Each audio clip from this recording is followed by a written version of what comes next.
ప్రైస్తీలా మన ప్రభువును లోకరక్షకుడైన యేసుక్రీస్తు నామమున మీ అందరికీ నా యొక్క ప్రత్యేక వందనములు. ఈ ఉదయకాల సమయమున దేవుడు మనకిస్తున్నటువంటి వాగ్దానమును చదువుకుందాం. 88వ దావీదు కీర్తన 1-2 వచనాలు చదువుకుందాం. యెహోవా నాకు రక్షణకర్తవగు దేవా, రాత్రివేళ నేను నీ సన్నిధిని మొరపెట్టునాడు. నా ప్రార్థన నీ సన్నిధిని చేరునుగాక. నా మొరకు చెవియొగ్గుము. ఆమేన్. దేవునికే మహిమ కలుగును గాక. ఈ ఉదయకాల సమయంలో దేవాతి దేవుడు ఈ యొక్క వాగ్దానము ద్వారా మన అందరితో మాట్లాడుతూ ఉన్నారు. ఈ యొక్క వాక్యమును జ్ఞాపకం చేసుకుంటే, కోరాహు కుమారులు ఈ యొక్క కీర్తనలు వ్రాసి దేవుని సన్నిధిలో వారు చేస్తున్న ప్రార్థన, రాత్రి వేళ నేను నీ సన్నిధిని మొరపెట్టుచున్నాను, నా ప్రార్థన నీ సన్నిధిని చేరునుగాక అని అంటున్నారు. కోరాహు కుమారులు ఎప్పుడు ప్రార్థన చేస్తున్నారు అంటే రాత్రి వేళ. ఈరోజు దేవుడు కోరాహు కుమారుల ద్వారా మనకు చెప్పుచూ ఉన్నారు, రాత్రులు దేవుని సన్నిధిలో ప్రార్థన చేయాలి అని. మనము ప్రార్థన చేసినప్పుడు దేవుని యొక్క స్వరము వింటాము, కల వింటాము, దర్శనాలు చూస్తాము. 2వ వచనము ఒక్కసారి చదువుకుందాం.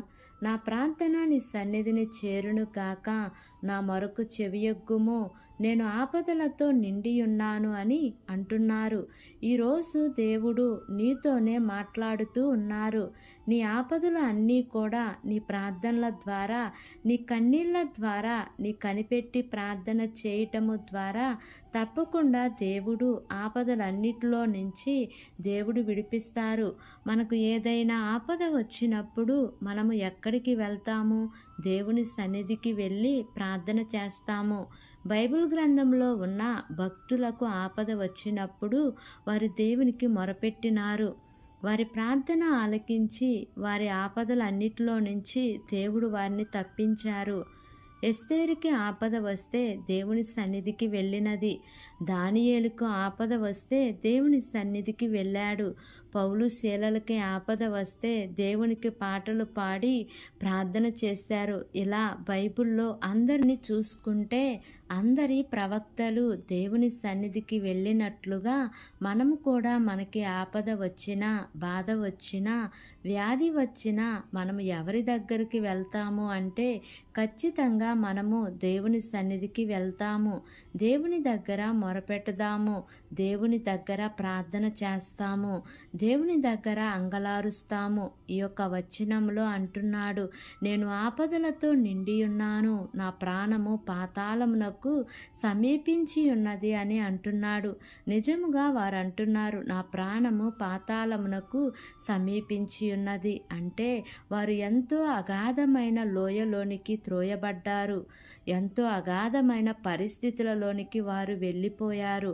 అప్పుడు కూడా వారు ప్రార్థన చేస్తూ ఉన్నారు, దేవా నా ప్రాణము పాతాళమునకు సమీపించి ఉన్నది, అయినను నేను నీ కోసం ప్రార్థన చేస్తున్నాను అని చెప్పుచున్నాడు.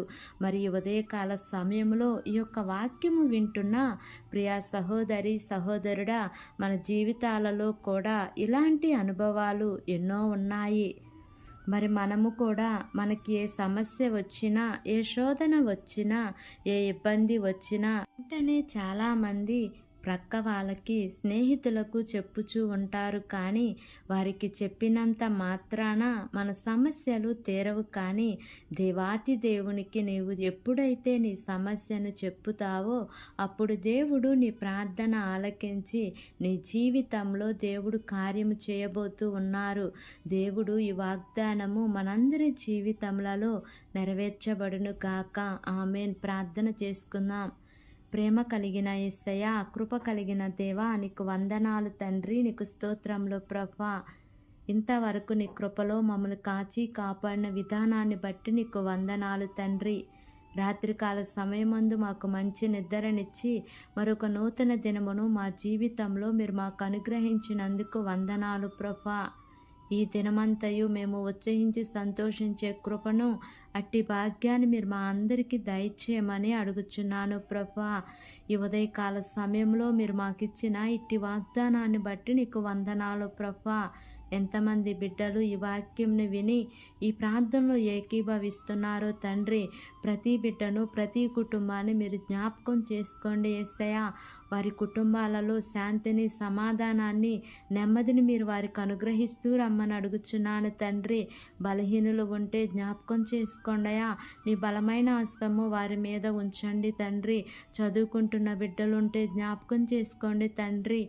వారి యొక్క స్టడీస్లో మీరు తోడుగా ఉండండి ప్రభా.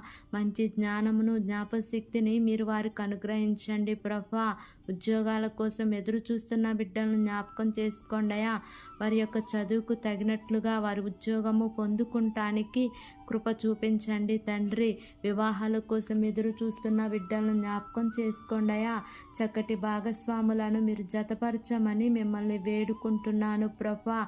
ఆర్థిక సమస్యలతో, ఇబ్బందులతో బాధపడుతున్న వారిని జ్ఞాపకం చేసుకోండియా. కోర్టు కేసులతో బాధపడుతున్న వారిని జ్ఞాపకం చేసుకోండియా. ఆ కేసులన్నీ కూడా సకాలంలో కొట్టివేయబడటానికి కృప చూపించండి తండ్రి. మీరు న్యాయం చేయమని మిమ్మల్ని వేడుకుంటున్నాను ప్రభా. గర్భవతులుగా ఉన్న బిడ్డలను జ్ఞాపకం చేసుకోండియా. సుఖమైన ప్రసవాన్ని మీరు వారికి అనుగ్రహించండి ప్రభా. ప్రసవించిన తల్లి బిడ్డలను జ్ఞాపకం చేసుకోండియా. ఇరువురికి మంచి ఆరోగ్యాన్ని ఇవ్వండి తండ్రి. గర్భఫలాల కోసం ఎదురు చూస్తున్న బిడ్డలను జ్ఞాపకం చేసుకోండియా. వారి యొక్క గర్భద్వారాలు మీరు తెరవండి యేసయ్యా. మా దేశాన్ని పరిపాలిస్తున్న ప్రతి అధికారుల కుటుంబాలను జ్ఞాపకం చేసుకోండి యేసయ్యా. వారికి మంచి ఆరోగ్యాన్ని ఇవ్వండి తండ్రి. వారు ఏ పని చేసినను సఫలతను మీరు వారికి అనుగ్రహించండి ప్రభా. వారి ప్రయాణాల్లో క్షేమాన్ని ఇవ్వమని అడుగుచున్నాను తండ్రి. నీ ప్రియబిడ్డలు వెళ్ళుచున్న ప్రతి మార్గంలో యేసయ్యా నీ దేవదూతుల కాపుదల నీ ప్రియబిడ్డలకు తోడుగా ఉంచండి ప్రభా. అయా నీ బిడ్డలు చేస్తున్న ఉద్యోగమును, వ్యాపారమును, చేతి పనులన్నిటినీ కూడా మీరు ఆశీర్వదించండి తండ్రి. ఈ దినము నూతనముగా ప్రారంభిస్తున్న ప్రతి కార్యక్రమంలో యేసయ్యా మీరు ముందుండి నడిపించమని, నా యొక్క ప్రార్థన ఆలకించి అంగీకరించమని నజరేయుడైన యేసు అతి పరిశుద్ధ నామమున అడిగి వేడుకుని పొంది ఉన్నాము తండ్రి. Amen, amen, amen. Praise the Lord. God bless you all.